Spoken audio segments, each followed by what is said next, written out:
जाऊ द्या मला, जाऊ द्या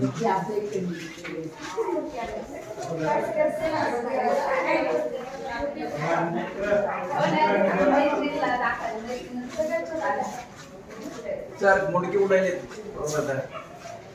बरोबर.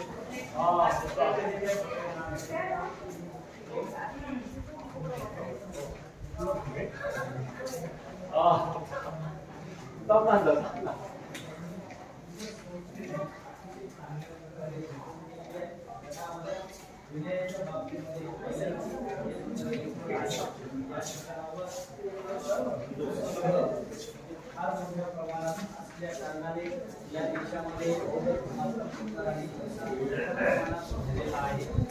थायलंड हे राष्ट्र म्हणजे दान देणारा राष्ट्र आहे. जगामध्ये असंख्य मूर्त्या, लाखो मूर्त्या त्यांनी डोनेट स्वरूपामध्ये भारतासहित इतर जगातल्या राष्ट्रांना दिलेल्या आहेत. या ठिकाणावर हजारो मूर्त्या या रिक्लाइन टेम्पलमध्ये आपल्याला पाहायला